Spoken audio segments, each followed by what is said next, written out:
Kabanata 3001 hanggang Kabanata 3010. Kabanata 3001. Sa oras na iyon, muling nagsalita si Binibini. Budechanka, ang dalawang benepisyaryo ay mga walang kapantay na tauhan sa mundong ito, mga biyaya ng langit. Yamang alam ninyong mahirap na isagawa ang mga bagay ngayon, bakit hindi ninyong piliing bitawan muna? Kailan pa tayo magbabayad ng utang sa isa't isa? Nang marinig iyon, sa ibabaw ng lawa ng Taiho, tumingin sa isa't isa sina Yehan at Prinsipe Baxia. Mahinahong nagsalita si Prinsipe Baxia, Hanye, ang hidwaan natin ni Baxia ay titigil lamang kung ang isa ay mahuhulog. Ngunit ngayon, talagang mahirap na malaman natin kung sino ang mananalo. Ano ang tingin mo sa mungkahi ni Binibini? Budechanka. Nang marinig iyon, sulyapan ni Yehan ang mga batang at malalakas na tao mula sa lahat ng panig ng mundong ito at nagsalita, kung ang laban ngayon ay magtatapos sa pantay na resulta, talagang maganda iyon. Baxie, gusto mong patayin ako, at marami pa tayong oras. Gusto kong patayin ka rin, at may pagkakataon pa sa hinaharap. Ngayon sa lawa ng Taiho, kahit sino ang manalo o matalo, may mga hindi tiyak na salik. Sumusunod ako sa mungkahi ni Binibini. Budechanka, ikaw. Sa pagsasabing iyon, gumawa si Yehan ng mukhang walang magawa. Ang Prinsipe Baxie ay isang napakalakas at mapanganib na tao, syempre, gustong alisin ni Yehan siya kung may pagkakataon. Ngunit para alisin si Prinsipe Baxia, kailangang ibunyag ni Yehan ang kanyang tunay na pagkakakilanlan, at iyon ang ayaw niyang makita ngayon. Sa pagtatago sa dilim, maraming bagay ang magagawa ni Yehan para sa Tianlong at sa lahi ng tao.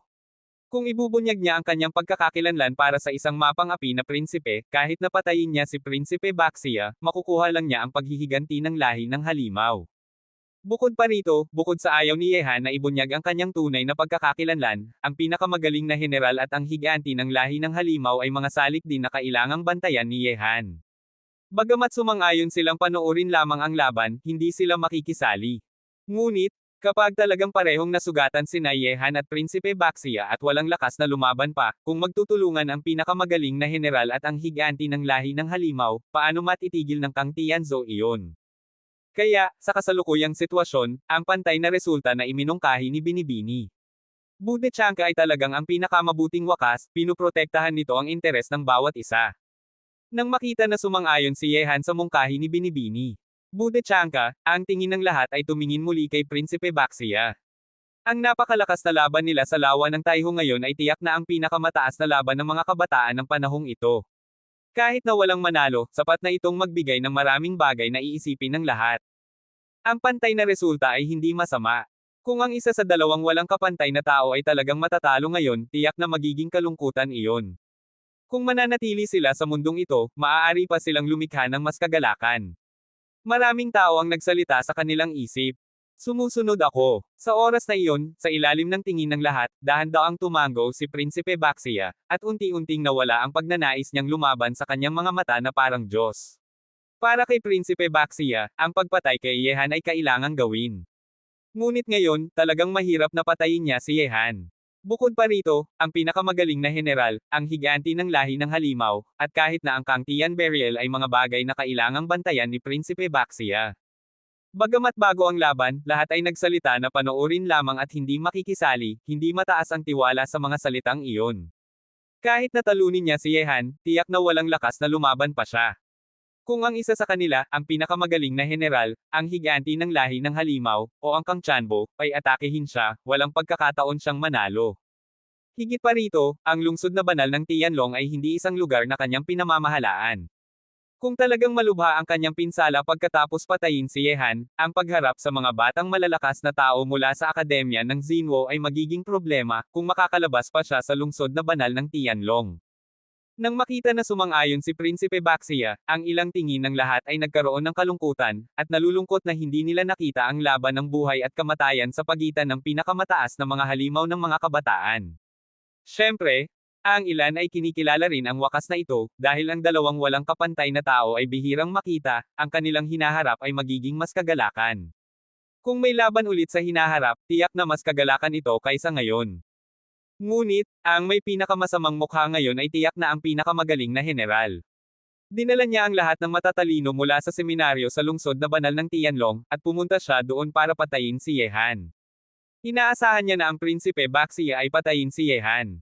Ngunit sa huli, ang laban ni Yehan at Prinsipe Baxia ay nagtatapos sa pantay na resulta. Yao Baxia, mukhang sobrang pinahahalagahan ka ng general. Isang hanye lang ang nagpahinto sa iyo. Ang mukha ng pinakamagaling na general ay napakasama, at isang napakalakas na puot ang gumagalaw sa kanya. Kung hindi niya isinasaalang-alang ang Kang Tianzan at ang higanti ng lahi ng halimaw, gustong-gusto na niyang patayin si Yehan ng diretso. Yamang nakakapigil si Baxia, bakit hindi tayo? Kung gustong mong patayin siya, marami pa tayong oras. Ang boses ni Li Kunlun ay medyo pangit, at ang tingin niya kay Yehan ay may kakaibang kahulugan. Nagdulot ito ng maraming tingin mula sa mga batang malalakas na tao sa seminaryo. Amitabha, ang dalawang benepisyaryo ay may katwiran at alam kung kailan tatalikod o lalakad pasulong. Sa laban ngayon sa lawa ng Taiho, may lakas ng loob akong maging hurado. Ang dalawang benepisyaryo ay nagtatapos sa pantay na resulta, walang panalo o talo pa. Sa ibabaw ng lawa ng Taiho, ikinuyom ni Binibini. Budetchanka ang kanyang mga kamay at tinapos ang napakalakas na laban sa isang salita. Ang lahat ay naging tahimik muli. Matapos itakda ni Binibini. Budetchanka ang wakas ng laban, maraming tao pa rin ang nagbabalik tanaw sa pinakamataas na laban ng mga kabataan kanina. Ang laban ngayon sa lawa ng Taiho ay tiyak na ikakalat sa buong kontinente ng Diyos at Halimaw. Bagamat walang panalo o talo sa laban, ang proseso ay tiyak na ang pinakamataas na laban sa mga kabataan. Ang ganitong uri ng pinakamataas na laban ay bihirang makita. Bagamat maraming walang kapantay na tao sa panahong ito, isang malaking pagnanasa ang makita silang naglalabanan sa isa't isa. Hehe, napakaganda, talagang napakaganda. Kahit na hindi ko nakita silang naglalabanan hanggang sa kamatayan, sapat na itong magbigay ng maraming bagay na iisipin. Ngayon sa lawa ng Taiho, talagang hindi sayang ang pagpunta ko rito. Sa oras na iyon, sa lawa ng Taiho, lumitaw ang higanti ng lahi ng halimaw na parang bula malapit kina Yehan at Prinsipe Baxia. May ngiti sa kanyang mukha, at isang napakalakas na masamang espiritu sa kanyang kakaibang mukha. Nagsalita siya, Hanye, Baxia, ang lakas ninyong dalawa ay napakalakas. Sa inyong mga kapantay, kakaunti lang ang makakapantay sa inyo. Ngayon, ipinakita ninyo sa akin ang pinakamataas na laban. Kung may tadhana sa hinaharap, tiyak na hihingi ako ng pagsubok sa inyong dalawa. Wang Chui, sa listahan ng mga kandidato para sa Emperador ng Langit, hindi natatakot ang Prinsipe na hamanin ang sinuman. Ang mukha ni Prinsipe Baxia ay napakalamig. Ang ganitong uri ng walang kapantay na tao ay hindi matatakot sa hamon ng isang matalino sa kanyang henerasyon. Hehe, kayo dalawa, naniniwala akong magkikita tayo muli sa malapit na hinaharap. Matapos sabihin iyon, sulyapan muli ng higanti ng lahi ng halimaw si Kang Tianzan, tumalikod at umalis sa lawa ng Taiho. Tapos na ang laban, walang dahilan pa para manatili siya doon. Nang makita ang higanti ng lahi ng halimaw na umalis na may napakalakas na masamang espiritu ng halimaw, ang mga mangangalakal ay medyo may inaasahan. Ang laban ni Yehan at Baxia sa lawa ng Taiho ngayon ay napakaganda. Anong uri ng eksena ang aasahan nila kapag ang lahat ng matatalino ng henerasyong ito ay maglalabanan isa-isa? Hanye, tandaan mo, hindi pa tapos ang laban natin. Kung maglalabanan tayo muli sa hinaharap, tiyak na may buhay o kamatayan lamang. Mabilis na nawala si Prinsipe Baxia sa lawa ng Taiho. Kabanata 3,002. Hindi nagsalita si Yehan. Kung maglalabanan sila muli ni Prinsipe Baxia sa susunod, hindi na kailangang itago ni Yehan ang kanyang pagkakakilanlan.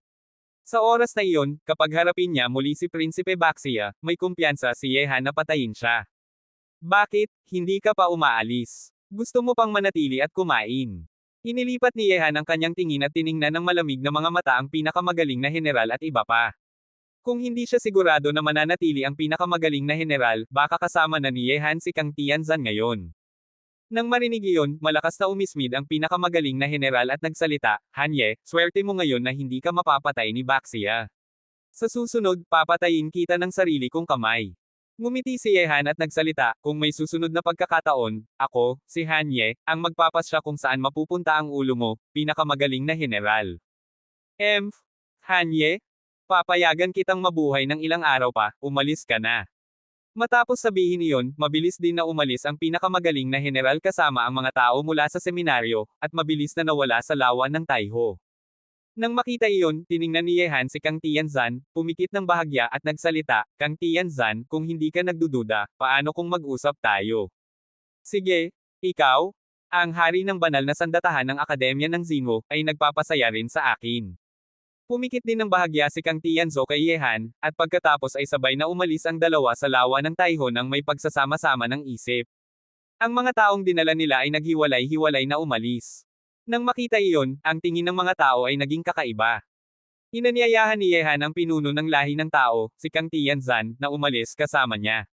Maraming impormasyon ang maaaring hulaan ng mga tao, ang pinakamahalagang bagay na naiisip nila ay kung magkakasama ba si Yehan at Kang Tianzan.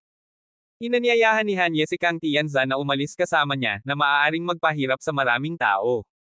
Ngayon, si Hanye ang bagong may-ari ng lungsod na banal ng Tianlong. Ang kapangyarihan sa paligid niya ay napakalakas na. Kung magkakasama sila sa pinuno ng lahi ng tao, si Kang Tianzan, hindi na magtatangkang gumalaw ang ibang mga lungsod na banal sa kanila.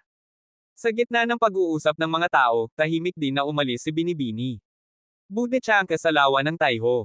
Umalis siya sa akademya ng Budismo at pumasok sa mundong tao para tulungan ang mga tao, bagamat walang nakakaalam kung sino ang tutulungan ni Binibini. Bude Chanka. Ngunit, kung aalis siya sa lugar ng dalisay na pagsasanay sa akademya ng Budismo at pumasok sa mundong tao, tiyak na magiging usapan ito. Wow! Sa sandaling iyon, sa daan palabas ng lungsod na banal ng Tianlong, hindi napigilan ni Prinsipe Baxia na mukha ng dugo muli, nagpababa ito ng liwanag sa kanyang mga mata na parang Diyos. Kapatid, talagang napakalakas na tao si Hanye. Mukhang minabuti nating baba ang tingin sa kanyang lakas. Bagamat hindi siya inilagay ni Chen Yellow sa listahan ng mga kandidato para sa Emperador ng Langit, hindi ibig sabihin na ang kanyang lakas ay hindi katulad ng mga walang kapantay na tao sa listahan ng mga kandidato para sa Emperador ng Langit. Ang mga mata ni Prinsipe Habo ay napakaliwanag. Nang makita niyang naglaban sina Yehan at Prinsipe Baxia ngayon, palagi niyang nararamdaman na ang walang kapantay na tao ay medyo pamilyar. Talagang baba ang tingin ko sa kanya, at ngayon ay nasa lungsod na banal ng Tianlong tayo. Sa susunod na pagkakataong labanan natin siya, kailangang handa tayo ng husto. Isang napakalakas na pagnanais na patayin ang dumating sa mga mata ni Prinsipe Baxia. Ngunit ang lakas ni Yehan ay nagpapasigaw sa kanya na alisin ang kalaban, habang ang pagnanais na lumaban sa kanyang puso ay nagiging mas malakas. Sa parehong oras, ang mga batang malalakas na tao mula sa seminaryo na umalis ay nag-uusap din tungkol sa napakalakas na laban ni Yehan at Baxia sa lawa ng Taiho ngayon. Bilang ang ikaapat na walang kapantay na tao sa listahan ng mga kandidato para sa Emperador ng Langit, ang lakas ni Baxia ay walang kapantay. Ngunit ang hindi inaasahan ng mga tao ay, bagamat hindi siya nasa listahan ng mga kandidato para sa Emperador ng Langit, nakalaban pa rin ni Hanye si Prinsipe Baxia ng ganito, mukhang minabuti rin ng ating seminaryo na baba ang tingin sa taong ito. Ang mga mata ng dibisyon ng Taiyin ay malamig. Ilang beses na siyang nabigo na alisin si Yehan, at ang panganib mula kay Yehan ay lumaki ng malaki sa kanyang puso. Nagsalita si Yin Chanji, bagamat hindi siya nasa listahan ng mga kandidato para sa Emperador ng Langit, si Hanye ay isang walang kapantay na tao na kinikilala ng lahat. Ang laban niya kay Baxia sa lawa ng Taiho ngayon ay lalong gagawing kilala ng lahat ang kanyang katayuan bilang isang walang kapantay na tao. Mali kayong lahat, siya ay isang walang kapantay na tao sa listahan ng mga kandidato para sa Emperador ng Langit. Bakit pa niya kailangang kilalanin? Malamig na ngumiti si Lee Kunlun. Nang isipin niya ang mukhang hindi malilimutan, may liwanag na hindi nakikita sa mahabang panahon sa kanyang mga mata. 5 taon na silang nasa mundong ito, at sila, sa wakas ay nagkita muli. Ano, Lee Kunlun? Ano ang ibig mong sabihin? Nagulat ang mga mata ni Taiyin Division at iba pa. Si Hanye ay isang walang kapantay na tao sa listahan ng mga kandidato para sa Emperador ng Langit. Paano iyon maaaring mangyari? Lee Kunlun, marahil ay dapat mong bigyan ako ng magandang paliwanag ngayon. Tiningnan ni pinakamagaling na general si Lee Kunlun ang may mainit na mga mata. Hehe, paliwanag. Malamig na umismid si Lee Kunlun at nagsalita, sa totoo lang, sa tingin ko, kayo ay isang grupo ng mga tanga na nilalaro lang. Hindi ninyo alam kung sino ang gusto ninyong alisin. Nang marinig ang mga salita ni Lee Kunlun, ang mukha ng mga malalakas na batang tao mula sa seminaryo ay naging galit, parang gustong silang lunukan si Lee Kunlun. Nang makita iyon, malamig na umismid si Lee Kunlun at nagsalita, mukhang hindi pa ninyo naiintindihan ang ibig kong sabihin, kaya ipapaliwanag ko sa inyo, dahil si Hanye ay si Yehan, na nasa ika-3 pwesto sa listahan ng mga kandidato para sa Emperador ng Langit. Ang mga salitang iyon ay agad na nagulat sa mga batang at malalakas na tao ng seminaryo, kahit na ang pinakamagaling na general. Si Hanye ay si Yehan. Nang sabihin iyon ni Lee Kunlun, lahat ng mga batang at malalakas na tao sa seminaryo ay nagulat at hindi makapagsalita, kahit na ang pinakamagaling na general, na may napakalakas na lakas sa laban, ay nagulat sa mga salita ni Lee Kunlun. Kung hindi dahil sa mga salita ni Lee Kunlun, hindi nila maiisip na ang dalawang taong may ganap na magkakaibang pagkakakilanlan ay iisa lang. Kabanata 3,003. Han Ye? Ye Han. Malungkot na nagsalita ang pinakamagaling na general. Siya pala iyon, hindi nakakapagtaka na napakalakas niya, hindi nakakapagtaka na madaling sumang-ayon ang Kang Tian Burial na magkasama sila, hindi nakakapagtaka na mayroon siyang sirang braso noon, hindi nakakapagtaka na hindi maapatay ni Baxia, hindi nakakapagtaka na hindi siya inilagay ni Chen Yilou sa listahan ng mga kandidato para sa Emperador ng Langit, dahil nasa listahan na siya. Mabuti, mabuti, napakagandang panloloko, Ye Han, tinatago mo ang lahat ng tao sa mundo. Sa sandaling iyon, maraming bagay ang nasagot sa isip ng pinakamagaling na general. Si Han Ye at Ye Han ay iisa lang, kaya maraming tanong ang maipapaliwanag. Kahit na binago ni Ye Han ang pangalan ng lungsod na banal ng Aris sa lungsod na banal ng Tianlong, sapat na itong ipakita ang kanyang hangarin na manirahan sa gitnang daigdig ng Diyos. Si Han Ye pala si Ye Han. Pinigilan ni Yin Chanji ang pagkabigla sa kanyang puso at nagsalita, nakita ko si Ye Han na naglaban sa mga bayani ng lahi ng halimaw sa hangganan ng lahi ng tao at lahi ng halimaw. Nag-iisa lang siyang nagtagumpay, hindi nakakapagtaka na walang balita tungkol sa kanya sa gitnang daigdig ng Diyos sa mahabang panahon, ngunit nandito na siya, at kahit na aktibo na siya sa harap ng lahat ng matagal na. Talagang panluloko sa mundo, ang lahat ay linoloko ng kanyang pagbabago ng mukha, at walang nakaisip na siya si Ye Han. Nagsalita si Tai Yinsi, natatakot akong sa kasalukuyang gitnang daigdig ng Diyos, maliban sa ilang matataas na pinuno ng lahi ng tao at tayo ngayon, walang nakakaalam na ang tunay na pagkakakilanlan ni Han Ye ay si Ye Han ng lahi ng tao. Kahit na si Prinsipe Baxia at ang higanti ng lahi ng halimaw ay hindi pa rin alam ang tunay na pagkakakilanlan ni Han Ye. Sa susunod na laban, hindi niya talaga ginamit ang lahat ng kanyang lakas. Yamang si Han Ye ay si Ye Han, hindi na tayo makakapag-atake sa kanya ngayon. Nagsalita si Yin Chanji, kung siya ay talagang si Han Ye lang, kahit na alisin natin siya, makakasakit lang tayo ng akademya ng Xinwu. Ngunit siya ay si Han Ye at si Ye Han ng lahi ng tao, kapag inalis natin siya, magagalit ang buong lahi ng tao, at baka labanan ng lahi ng tao ang ating lahi ng Diyos. Hindi yun angkop sa ating interes. Nang marinig iyon, tumahimik ang mga batang malalakas na tao ng lahi ng Diyos. Kayang alisin nila si Han Ye nang walang takot, ngunit si Ye Han, ang pinuno ng lahi ng tao, hindi maaaring galawin ng basta-basta. Maaari itong magdulot ng digmaan sa pagitan ng dalawang lahi. Ito rin ang dahilan kung bakit may lakas ng loob na harapin si Ye Han si Prinsipe Baxia at ang seminaryo ng walang takot. Napakahirap harapin ng taong ito. Kung gustong alisin siya, kailangang may malalim na plano. Nagsalita si Lee Kunlun, bagamat alam na natin ang kanyang tunay na pagkakakilanlan, hindi tayo ang tanging gustong alisin siya. At hindi natin kailangang gawin ito ng sarili nating kamay, ang pag-alis sa kanya gamit ang kamay ng iba ay hindi lamang hindi makakasakit ng lahi ng tao, kundi ililipat pa natin ang init sa iba. Kung hindi natin maipapatay siya ng sarili nating kamay, talagang mahirap tanggapin.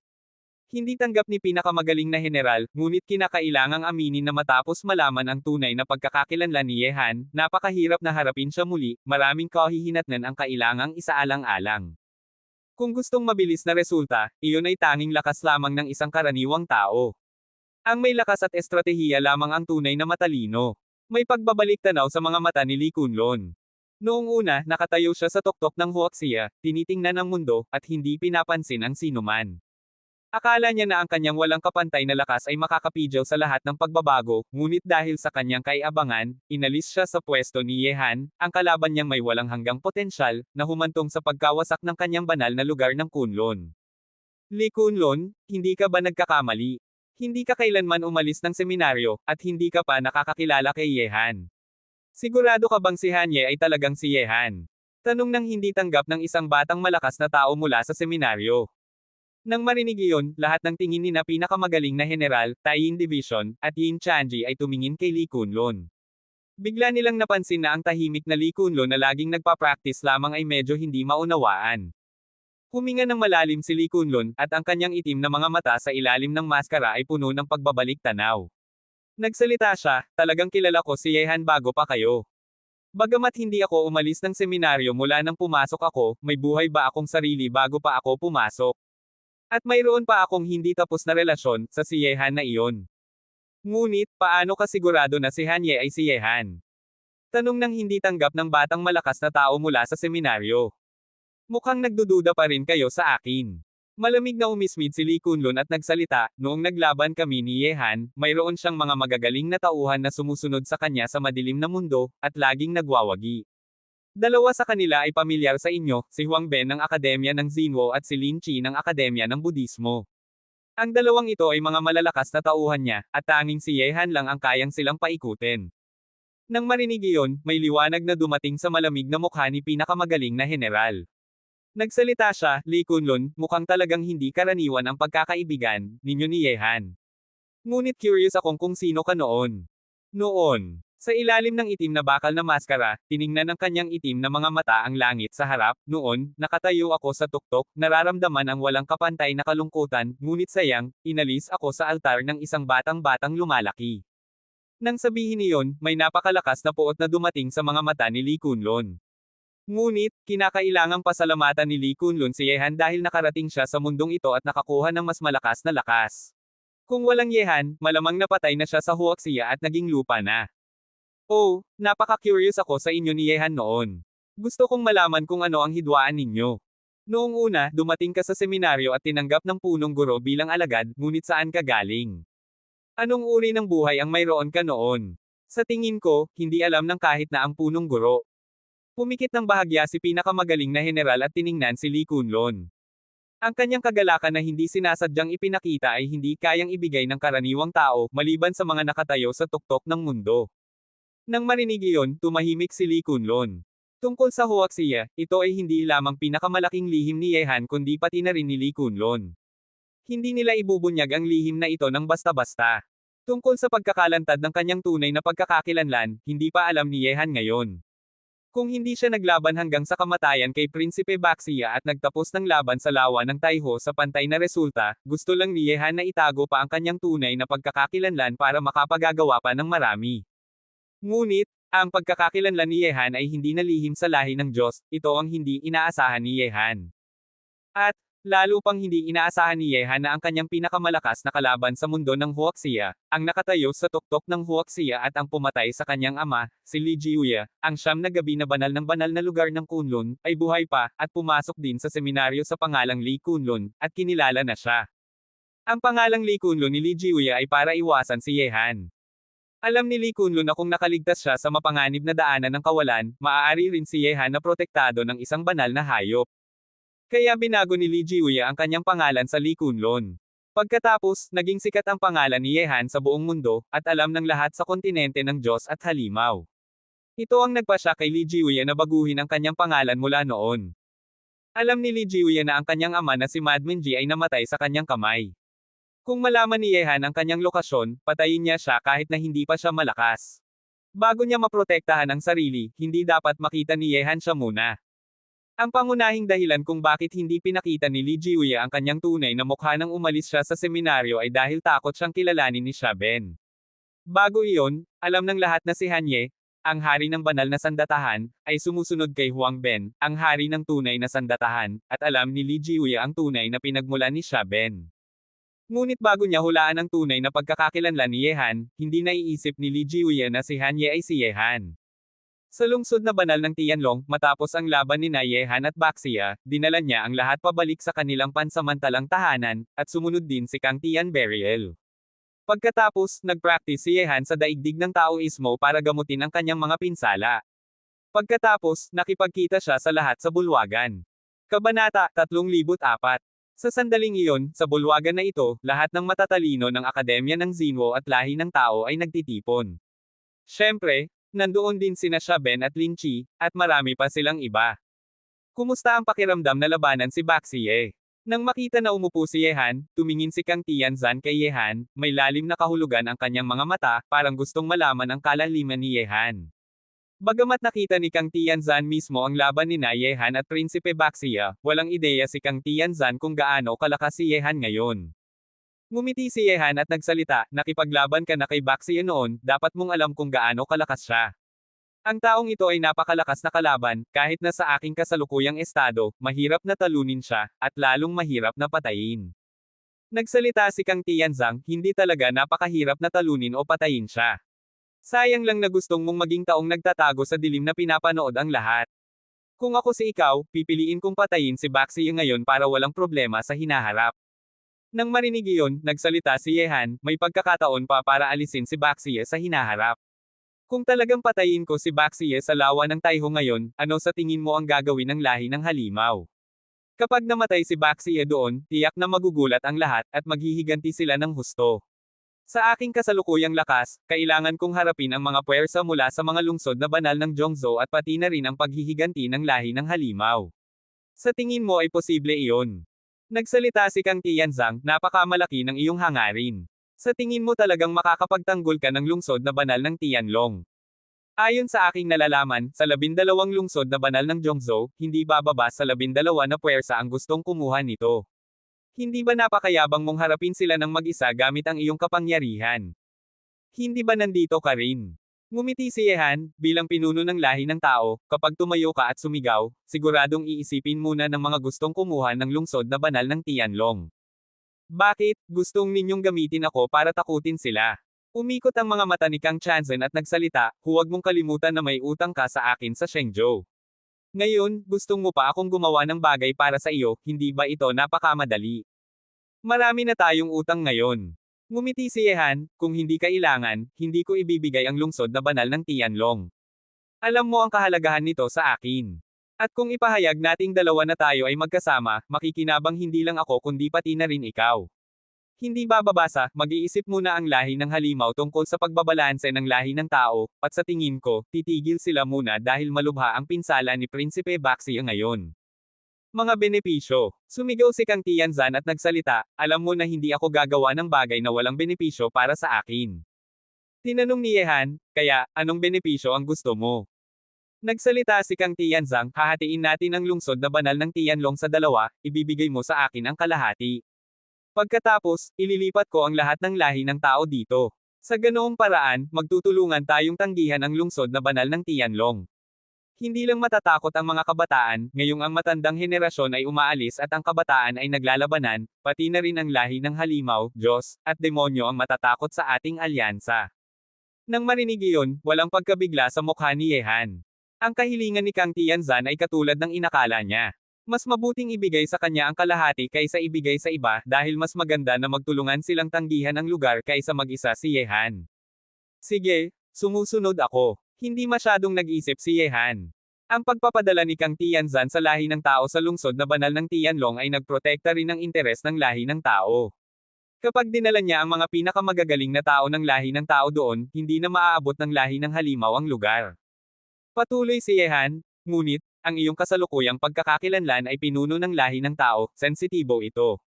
Kung ipahayag nating ibibigay ko sa iyo ang kalahati, baka maraming tao ang magalit sa iyo. Kaya, sa panlabas na anyo, magtutulungan lang tayo at maninirahan ka dito, ang kontrol sa lungsod na banal ng Tianlong ay nasa akin pa rin. Wala akong problema. Mabilis na sumang-ayon si Kang Tianzan. Ang gitnang daigdig ng Diyos ay isang lugar na ayaw sa dayuhan, alam niya na ang mga bagay na kayang gawin ni Yehan sa kanyang kasalukuyang pagkakakilanlan ay hindi niya kayang gawin. Mabilis na, matapos magkasundo sina Yehan at Kang Tianzan, umalis si Kang Tianzan kasama ang mga matatalino ng lahi ng Kang. Naiwan naman sina Li Zhengdao at iba pa. Ngunit, hindi nila agad na ipinahayag ang kanilang alyansa. Sa sandaling iyon, ang kanilang alyansa, ang malakas na pagtutulungan, ay tiyak na isang malaking balita matapos ang laban sa lawa ng Taiho. Ang mga taong gustong kumuha ng lungsod na banal ng Tianlong ay nagkaroon ng masamang mukha nang marinig na magkasama sila. Ang pagtutulungan ni Yehan at Kang Tianzan ay nangangahulugang kapag inatake nila si Yehan, parang nagpapahayag sila ng digmaan kay Kang Tianzan, ang pinuno ng lahi ng tao.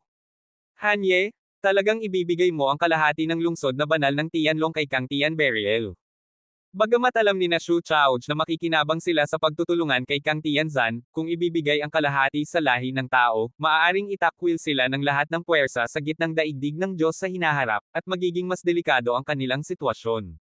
Nagsalita si Yehan, malinaw ang benepisyo ng pagtutulungan kay Kang Tianberiel. Kapag hindi natin ipahayag na ibibigay natin sa kanya ang kalahati, sino ang makakaalam? Ngayon, alam lang ng lahat na magtutulungan tayo, kung paano, hayaan na lang nating hulaan ng iba. Nagsalita si Xu Chaoj, ngunit hindi matatago ang katotohanan magpakailanman. Malalaman din ito sa hinaharap at hindi na makakganyo ang akademya ng Xinwu. Kung dumating ang araw na iyon, pag-usapan natin ito noon. Sulyapan ni Yehan sina Xu Chaoj at iba pa. Ang tanging hindi alam ang kanyang tunay na pagkakakilanlan ay ang mga batang malalakas na tao sa listahan ng banal na sandatahan at listahan ng tunay na sandatahan. Ang iba, sina Li Zhengdao, Xia Ben, Lin Qi, Nan Wenqing, at Mo Hailan, ay alam na ito, kaya naiintindihan nila ang ginagawa ni Yehan. Nang makita iyon, hindi na maaaring ipagpatuloy ni Xu Chaoj at iba pa ang pagtatalo sa isyong ito. Si Yehan ang nagpatamba sa lungsod na banal ng Tianlong, bagamat tumulong sila, sa huli ay sa kanya pa rin ito. Hanye, may tanong ako. Maaari mo bang sagutin? Tiningnan ng matitindig ni Xu Chaoj si Yehan, maraming tao sa listahan ng banal na sandatahan ang tumingin sa kanya. Nakita nila ang kanilang pag-uusap parang matagal na silang magkaibigan, at walang kahirap-hirap sa kanilang usapan. Bukod pa rito, mula sa mga salita ni Kang Tianzan, nararamdaman ni na Xu Chaoj na hindi nila kilala si Yehan tulad ng pagkakakilala ni Kang Tianzan sa kanya, o kahit na ng mga matatalino ng lahi ng tao. Alam nila ang pangalan ni Yehan, ngunit ang pagkakalapit nila ay hindi peke. Hay nako, parang lihim na binunyag ng babae na ito. Medyo nalungkot si Yehan. Bagamat hindi nagbunyag si Kang Tianzan ng anumang mahalagang impormasyon, sa katalinuhan ni na Xu Chaoj, tiyak na hihulaan nila ang ilang bagay. Gusto mong malaman kung sino ako, hindi ba? Tahimik ang mukha ni Yehan. Wala namang masama kung sabihin niya sa kanila. Ngayon, magkasama sila sa iisang bangka, bagamat maaari pa silang bumaba at bumalik sa akademya ng Xinwu, bilang mga matatalino nito, hindi na nila makukuha ang pagkakataong sumakay muli sa hinaharap. Kabanata 3005. Nang makita iyon, hindi nagsalita sina Li Zhengdao at iba pa. Ngayon, si Yehan ay hindi lamang isa sa mga pinuno ng lahi ng tao kundi pati na rin ang hari ng banal na sandatahan ng akademya ng Xinwu. Hindi nila dapat ikialam sa mga gawain ng akademya ng Xinwu. Hanye, ang relasyon mo kay Kang Tianzan ay parang hindi simple, at ang relasyon mo rin sa lahat ng matatalino ng lahi ng tao dito ay hindi mababaw, hindi ba? Tiningnan ni Xu Chaoj sina Li Zhengdao at iba pa. Bilang isang tagapagmasid, nararamdaman niya ito ng malinaw. Tama ka. Nagsalita si Yehan, ang relasyon namin ay talagang hindi simple, dahil bukod sa pagiging hari ng banal na sandatahan ng akademya ng Xinwu, mayroon pa akong isa pang pagkakakilanlan. Si Yehan ng lahi ng tao. Malalim na huminga si Xu Chaoj. Matapos sabihin iyon ni Yehan, naisip na niya ito. Sa totoo lang, hinala na niya ang sagot na ito. Pinagsama-sama ang lahat ng bagay na ginawa ni Yehan, ang tanging maaari niyang isipin ay ang kanyang pagkakakilanlan bilang bahagi ng lahi ng tao. Si Hanye ay si Yehan ng lahi ng tao. Nang marinig ang mga salita ni Xu Chaoj, lahat ng batang malalakas na tao sa listahan ng banal na sandatahan ay nagulat, at ang kanilang mga mata ay nakatutok sa mukha ni Yehan. Sa ilalim ng kanilang tingin, dahan-daang tumango si Yehan at nagsalita, Xu Chaoj, tama ang hula mo. Ngunit alam na ito ng matandang tao mula sa akademya ng Xinwu, at ang batang si Xia Ben ay isa sa aking mga tauhan sa Tianlong. Mayroon pa ba kayong hinala? Nang marinig iyon, tumahimik lahat ng malalakas na batang tao sa listahan ng banal na sandatahan. Nang makita iyon, nagsalita si Yehan, Xu Chaoj, kung gustong mong umalis, hindi kita pipilitin na manatili. Bawat isa ay may sariling hangarin, at magkaibigan pa rin tayo. Hari ng Shengguo, huwag kang mag-alala.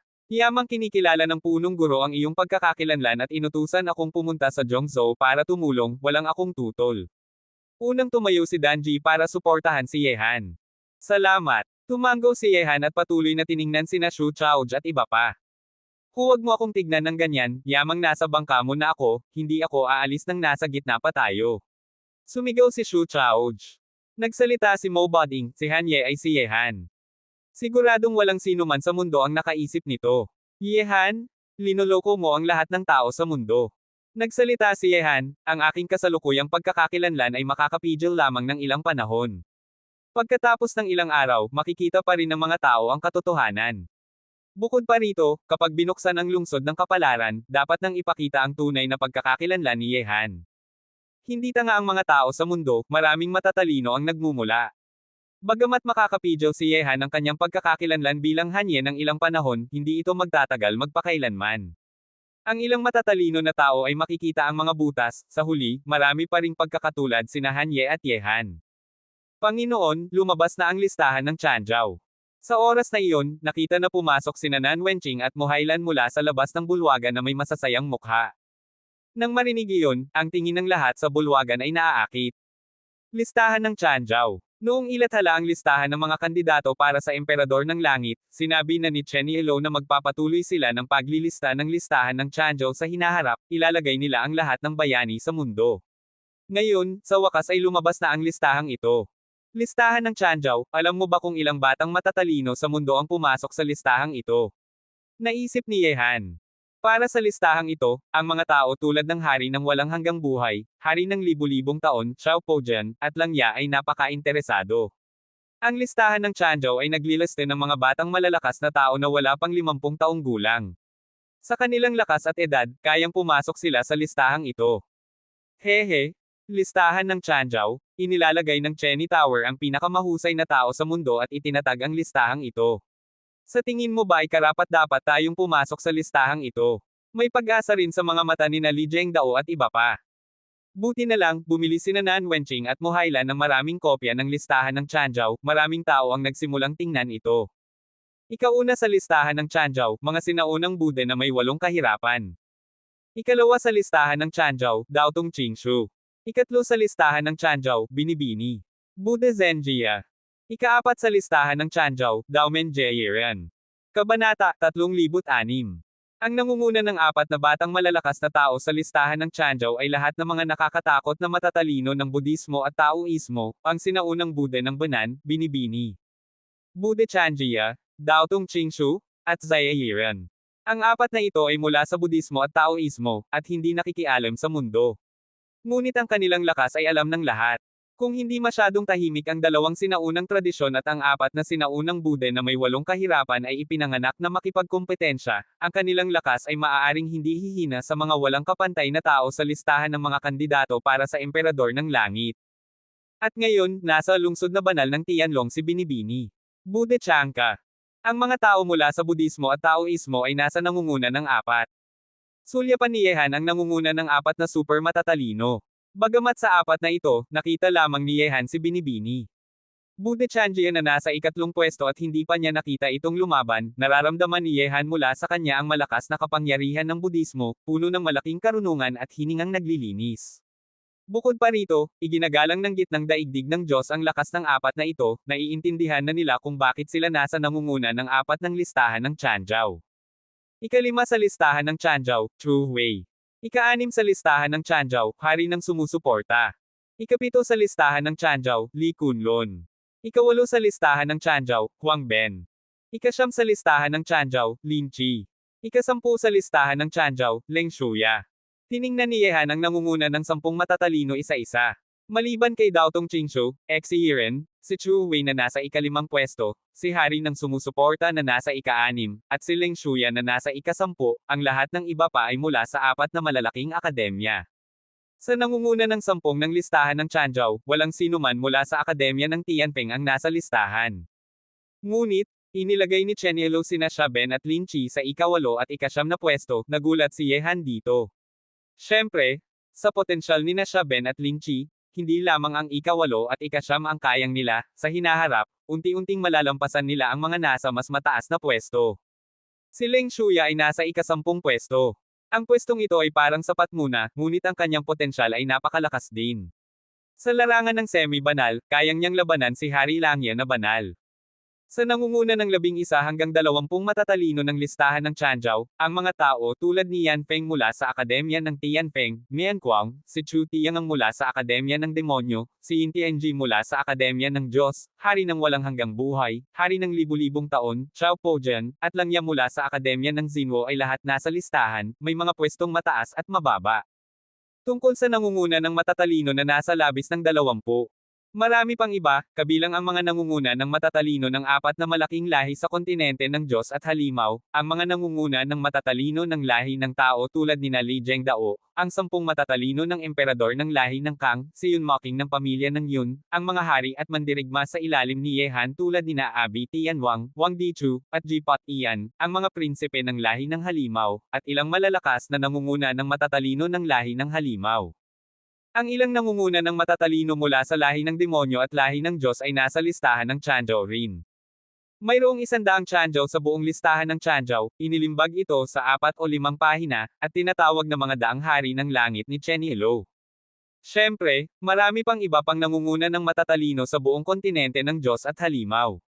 Ang mga daang hari ng langit sa listahan ng Tianzhou ay lahat na nangunguna ng matatalino na wala pang 50 taong gulang, tulad nina Xu Chaozh, Mo Boding, Ming Xishuan, at pinakamagaling na general. Ang mga malalakas na tao na ito ay hindi nasa listahang ito.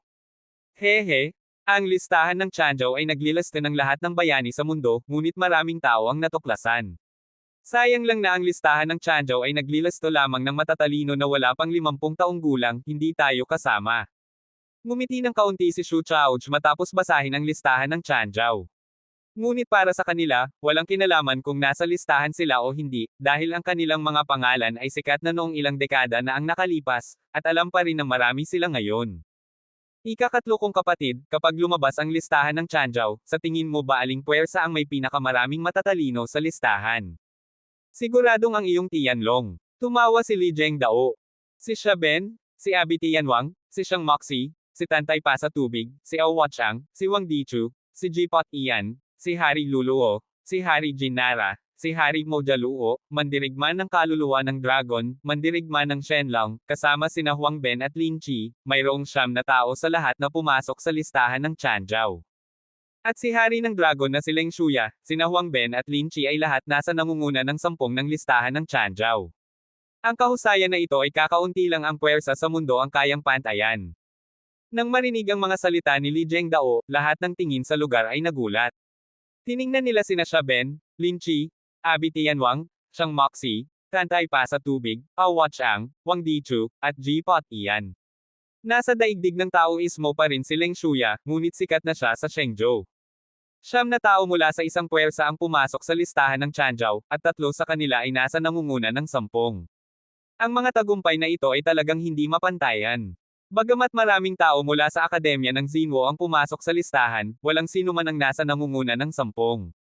Sa sandaling iyon, maraming tao ang humahanga sa pananaw ni Ye Han.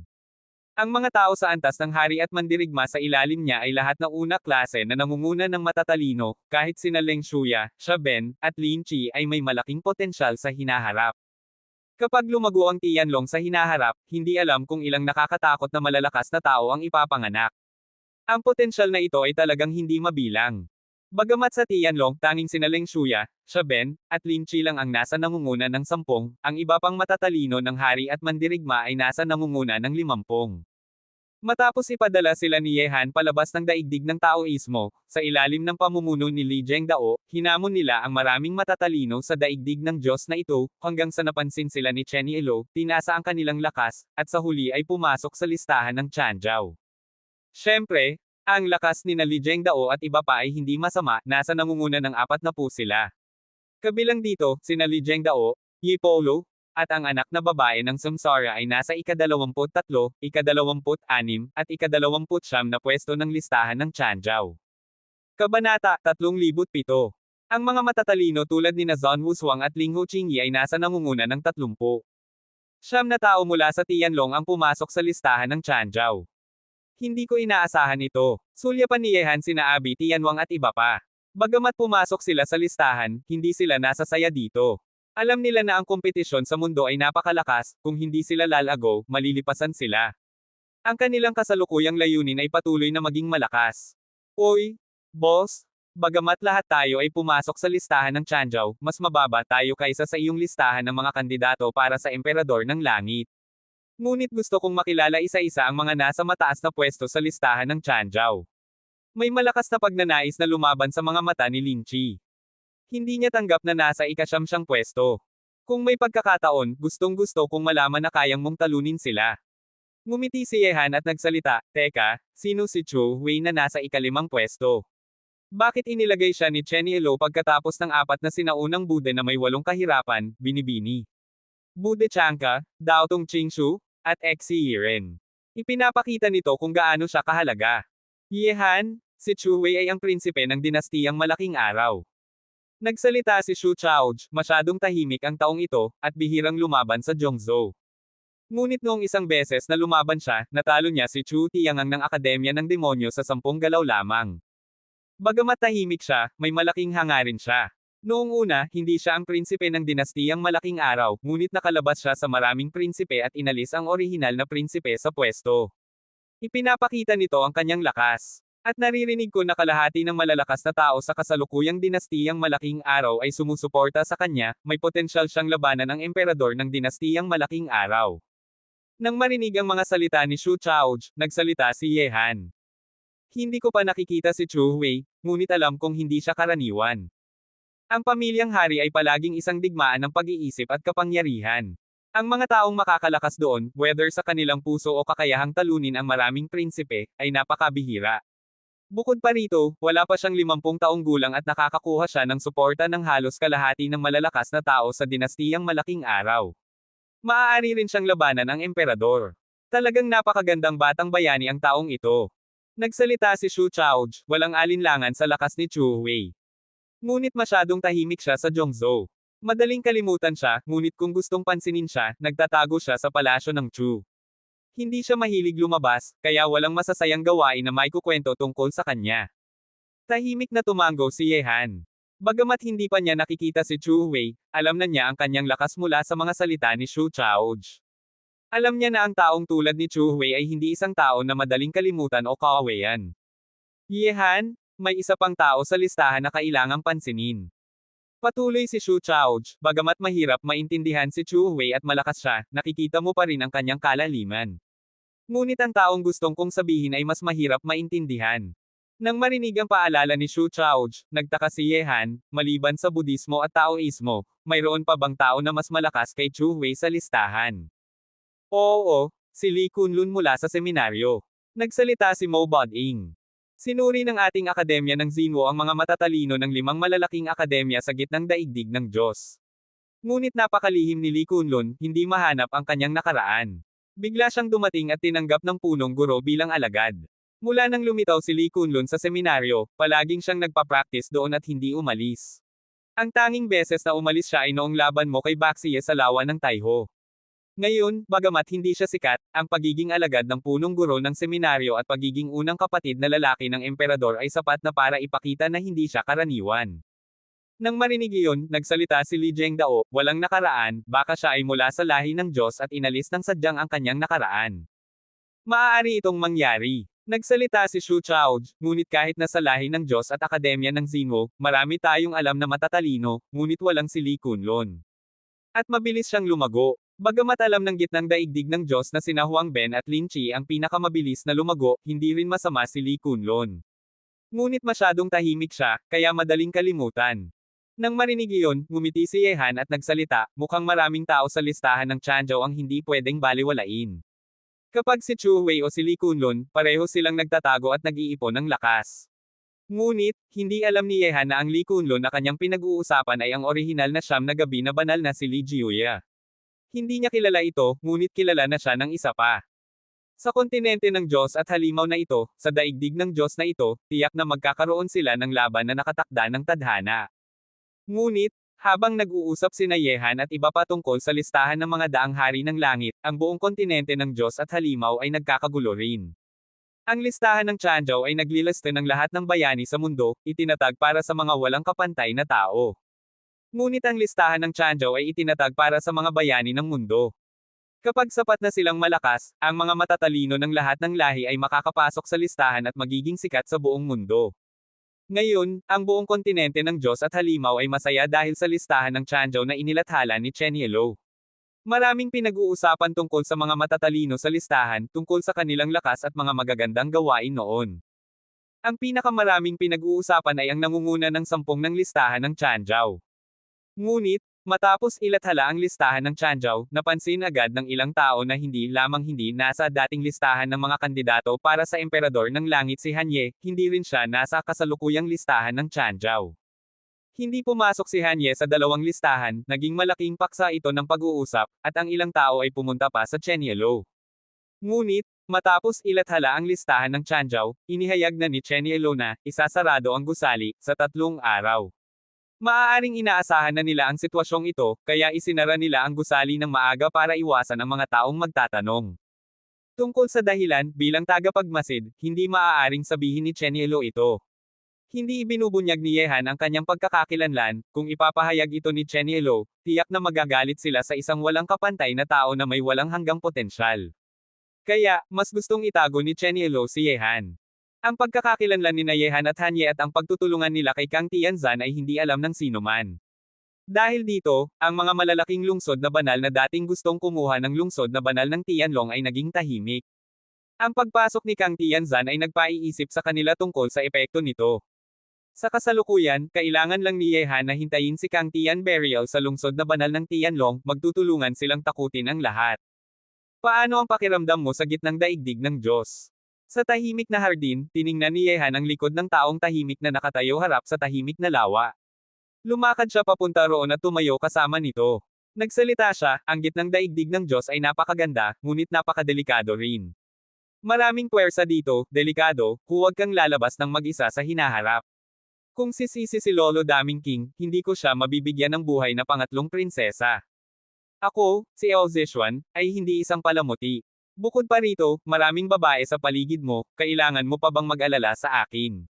Lumingon si Eo Zishuan at sulyapan ang mukha ni Yehan.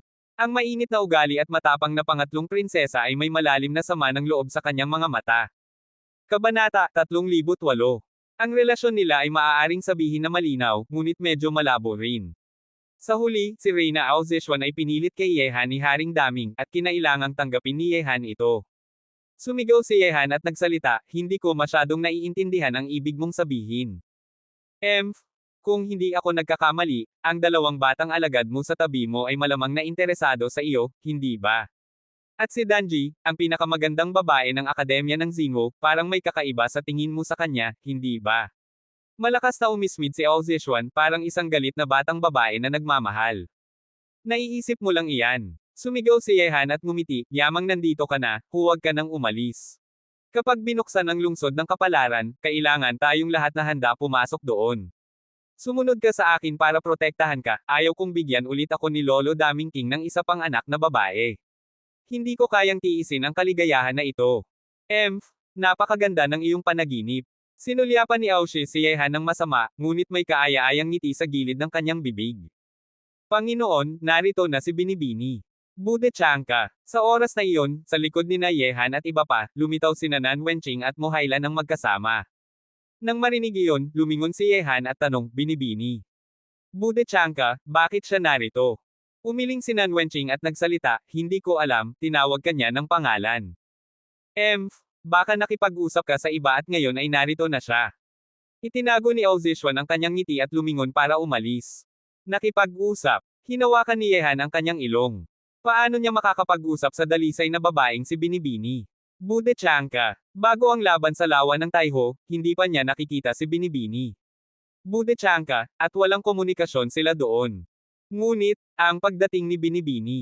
Bude Chanka sa ngayon ay nagpabigat sa isip ni Yehan, may kakaibang pakiramdam siya. Noong nasa lawa ng Taiho sila, ipinaliwanag na ni Binibini. Bude Chanka ang dahilan, pumunta siya para tulungan ang mga tao. Ngunit, sino ang tutulungan niya? Hindi pa alam ito. Panginoon, mula nang lumitaw si Binibini. Bude Chanka sa lawa ng Taiho, walang balita tungkol sa kanya. Ngayon na pumunta siya sa atin, bakit sa tingin mo siya narito? Medyo naguguluhan sina Nan Wenqing at Mohailan. Nang marinig iyon, nagsalita si Yehan, kahit anong layunin niya, malalaman natin kapag nakita natin siya. Sana ay may mabuting layunin siya, ayaw kong makasakit ng Akademya ng Budismo. Nang makita na naglalakad si Yehan sa unahan, may malungkot na tingin sa mga mata ni Nan Wenqing at Mohailan. Nakita nila ang malambot na relasyon ni Yehan at Ao Zishuan, parang tanggap niya ang iba ngunit hindi sila. Huwag kang mag-isip ng marami. Isang biyaya na para sa atin na sumunod sa Panginoon sa buhay na ito. Huminga ng malalim si Nan Wenqing at sumunod. Sa sandaling iyon sa bulwagan, nakaupo ng tahimik si Binibini. Bude Chanka na nakaputi at may puting buhok. Nandoon sina Li Zhengdao, Xu Chaoj, at iba pa, lahat sila ay nagtataka kung bakit siya narito. Uy, sinasabi ko sa iyo, dakilang banal, bakit ka pumunta sa Zhongzhou? Dahil ba sa aking boss? Mas pamilyar si Lin Chi kay Binibini. Bude Chanka kaysa sa iba, pareho silang nasa Akademya ng Budismo, kaya nakipag-usap na sila noon. Ngunit, walang paggalang si Lin Chi sa banal ng Budismo. Ang kanyang hitsura na nakakross ang mga paa ay parang gustong suntukin. Pumunta si Chanjie para tulungan ang mga tao, ang mga may kapalaran. Inilagay ni Binibini Bude Chanka ang kanyang mga kamay ng magkasama. Ang kanyang boses ay malalim, at walang emosyon sa kanyang mukhang parang tubig na tahimik, parang isang dakilang banal na tinapon na ang galit, kalungkutan, at kagalakan. Oy, dakilang banal, walang kinalaman sa akin na sino ang tutulungan mo. Ngunit kung gustong mong hawakan ang aking boss, huwag mong sisihin ako na hindi kita ituring na kaibigan.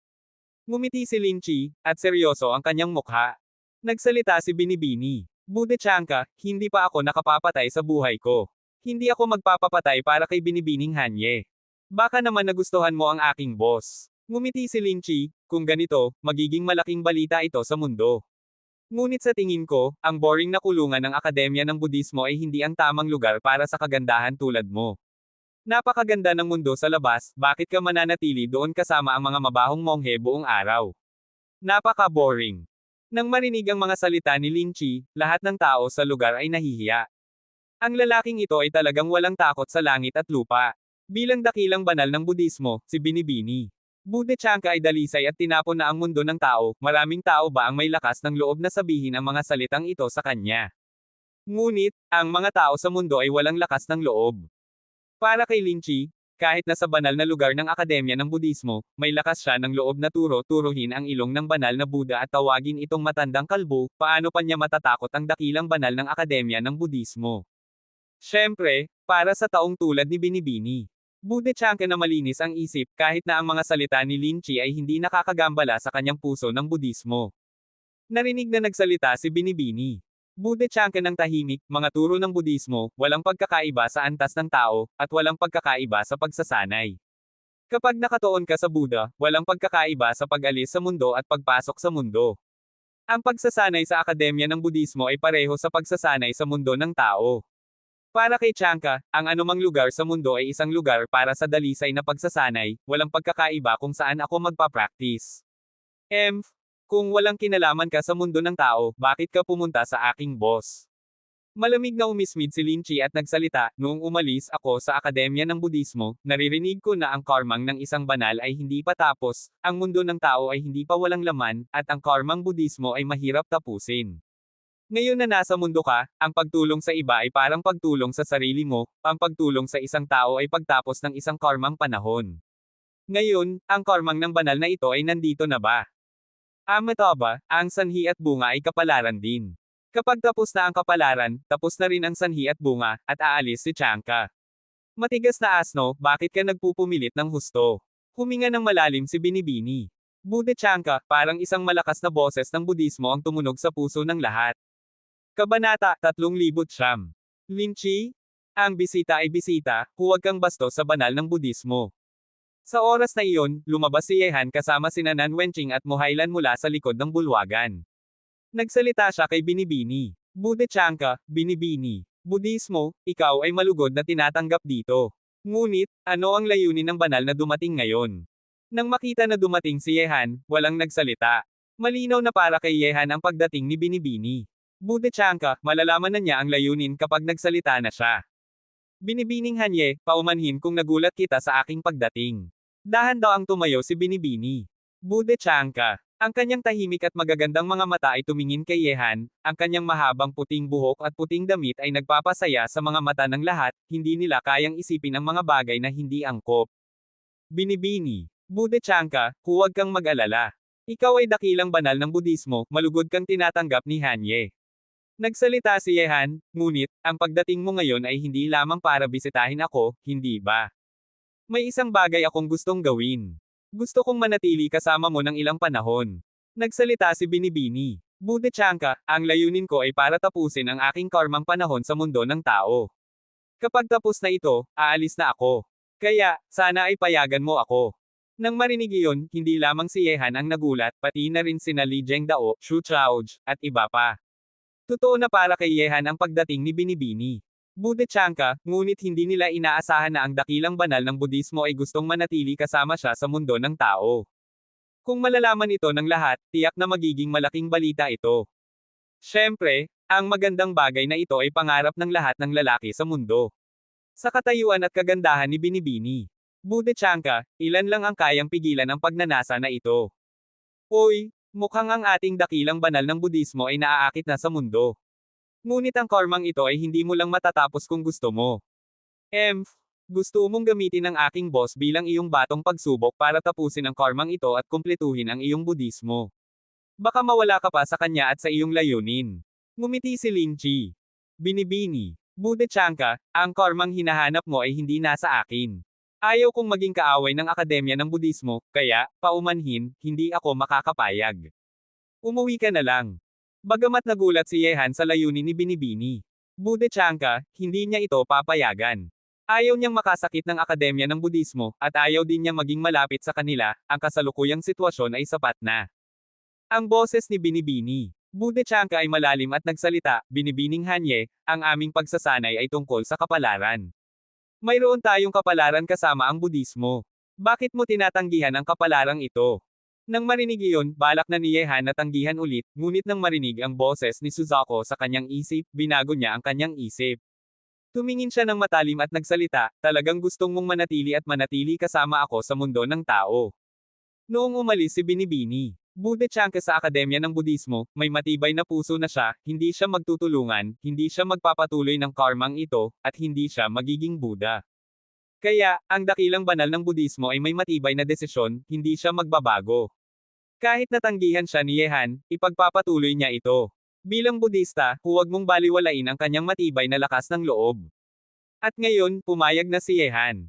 Sa pagtanggap kay Binibini, Budechanka, bagamat nagtataka sina Shu Chaoj, Li Zhengdao, at iba pa sa ginawa ni Yehan, naiintindihan nila na kung mananatili ang dakilang banal ng Budismo sa tabi ni Yehan, tiyak na magiging malaking balita ito at magugulat ang lahat. Katulad nito, maraming impormasyon ang nakapaloob dito, ang pinakamalaking hula ay ang relasyon ng Akademya ng Budismo at ni Yehan. Siyempre, hindi nila inaasahan na ang dahilan ng pagtanggap ni Yehan kay Binibini. Budechanka ay hindi para gamitin ang pangalan ng Akademya ng Budismo para takutin ang iba. Sa pananaw ni Yehan, bagamat makakatulong ito, gagawin lamang itong mas malabo ang pagkakakilanlan niya sa mundo. Ngunit, kapag humiram ka ng lakas, may utang ka, kailangan mong bayaran ito sa hinaharap. Kaya, ayaw ni Yehan na gamitin ang lakas ng Akademya ng Budismo para magpakasigaw.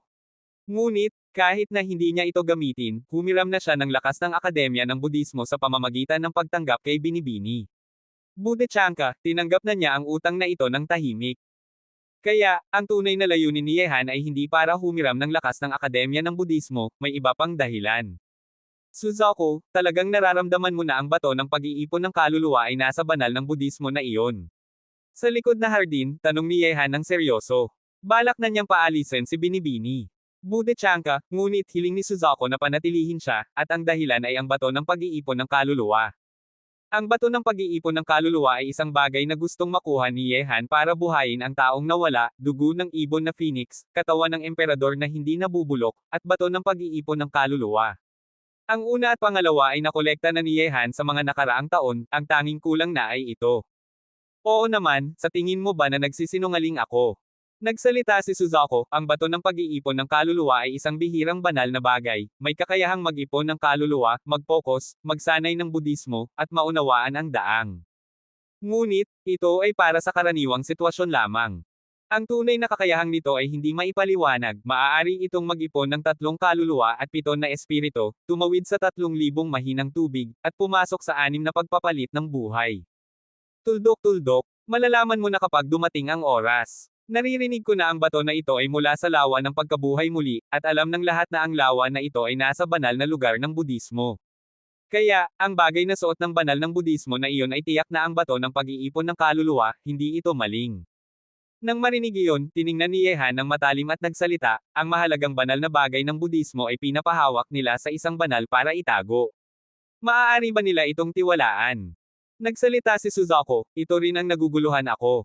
Ngunit ang mga matatandang tao sa Budismo na walang magawa ay palaging nag-uusap tungkol sa ikot ng sanhi at bunga, at mayroon silang lawa ng pagkabuhay muli.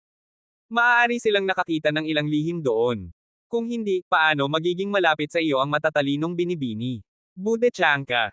Nang marinig iyon, kinunot ni Yehan ang kanyang noo at nagsalita, kaya, sa tingin mo ba ay mabuti o masama na pinanatili ko si Binibini? Budechanka. Nagsalita si Suzako, kahit na mabuti o masama, kailangan mong panatilihin siya para sa bato ng pag-iipon ng kaluluwa, hindi ba? Kung talagang nakakita ng lihim ang Budismo, maaaring niloloko ka na ng mga matatandang kalbo na iyon noong una mong nakita ang banal ng Budismo na iyon. Kabanata 3010. Kaya, sa banal na lugar na iyon, kasama ang sinaunang ilaw ng Budismo, ang mga matatandang tao na iginagalang ng lahat ay talagang hindi pwedeng baliwalain. Ang mga mata ni Yehan ay naging maliit na linya, bigla niyang naiintindihan na kailangang manatili si Binibini. Bude Chanka. Kahit na para sa bato ng pag-iipon ng kaluluwa, kailangan niyang panatilihin ito, at kapag manatili ito, tiyak na may utang na loob siya sa Budismo. Kapag may utang na loob, kailangang bayaran ito sa hinaharap. Siyempre, matapos hulaan ang layunin ng ilang bahagi ng Budismo, nagpasya si Yehan na panatilihin si Binibini. Bude Chanka. Una, para sa bato ng pag-iipon ng kaluluwa. Pangalawa, gustong-gusto niyang malaman kung ang sinaunang banal na lugar ay talagang kasing dangal at walang pagnanasa tulad ng sinasabi ng mundo. Sa pagdating at pagtigil ni Binibini, Bude Chanka, hindi masyadong inalala ni Xu Chaoj, Li Zhengdao, at iba pa ang isyong ito. Sa kanilang pananaw, hindi ito masamang bagay, at ang mga bagay tungkol sa babae, kahit na ito ay isang dalisay na banal ng Budismo, hayaan na lang kay Yehan na hawakan ito. Siyempre, yamang sikat sina Yehan sa lungsod na banal ng Tianlong, buong Zhongzhou, at kahit na buong gitnang daigdig ng Diyos, maraming tao ang nakatingin sa kanilang tahanan. Hindi na lihim na nag-iisa si Binibini. Bude Chanka na dumating doon. Maraming tao ang nakakita nito, hindi sila nag-alala noong una, ngunit nang hindi nila makita si Binibini. Bude Chanka sa loob ng 2 araw, naging hindi mapayapa ang marami. Ang pagtutulungan nina Kang Tianzan at Yehan ay nagpagulat na sa maraming puwersa. Kung ay dadagdag pa ang Akademya ng Budismo at ang buong Budismo sa tabi ni Yehan, magiging mas nakakatakot ito. Bukod pa rito, maraming tao na ngayon ang alam na si Lin Chi mula sa Akademya ng Budismo ay nasa tabi ni Yehan. Ngayon, si Binibini. Bude Chanka ay dumating at hindi umalis, lalong nagpapatunay ito ng hula ng marami. Ang Akademya ng Budismo at kahit na ang buong Budismo ay nasa tabi ni Yehan. At noong 3 araw, may taong hindi na makakapaghintay, nakatanggap si Yehan ng imbitasyon mula sa dinastiyang Malaking Araw. Hehe, matagal nang walang galaw ang dinastiyang Malaking Araw, ngayon ay hindi na nila kayang tiisin.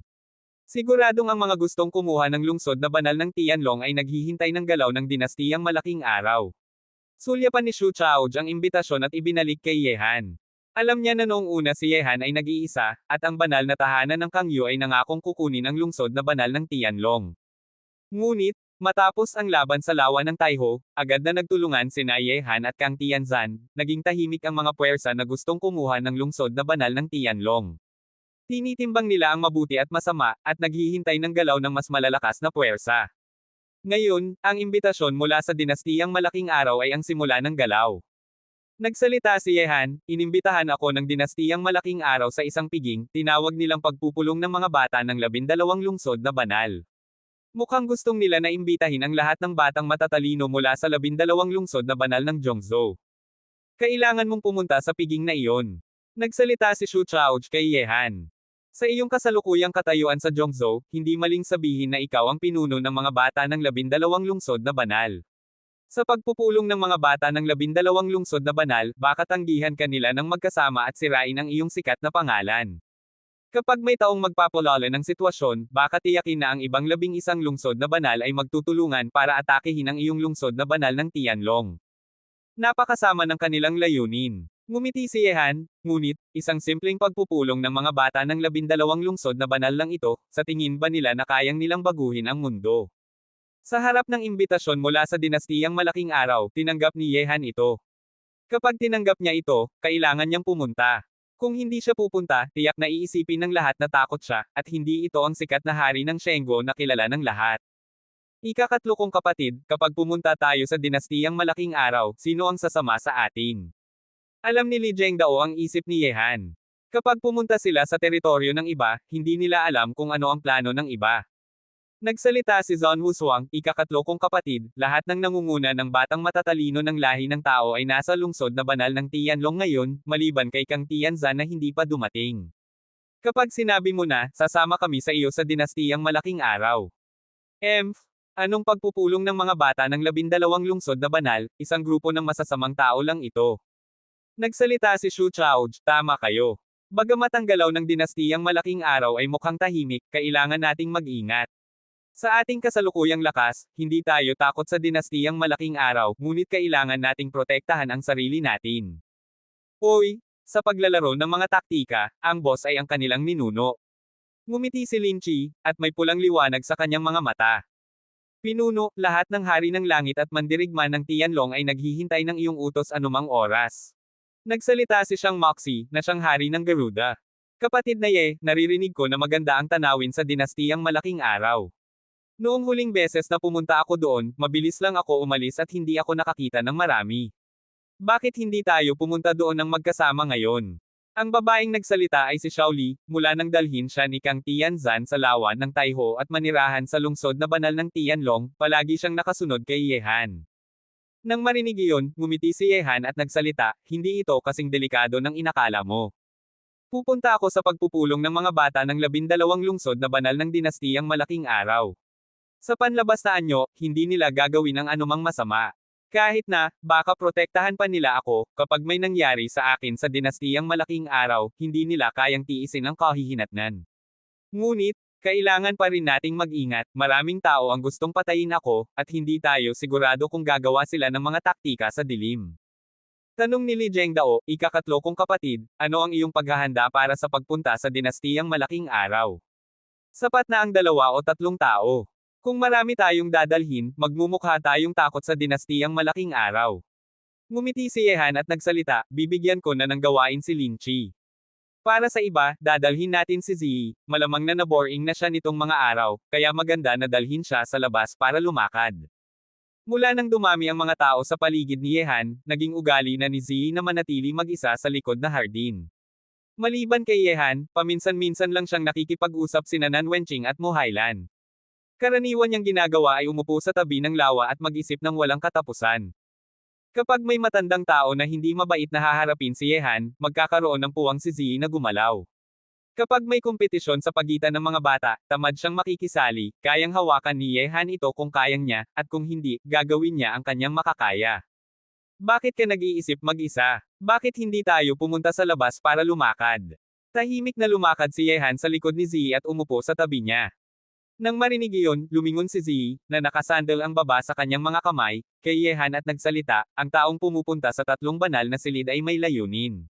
Sabihin mo, ano ang gusto mong gawin? Kung nakakapagod o nakakaboring, hindi ako papayag.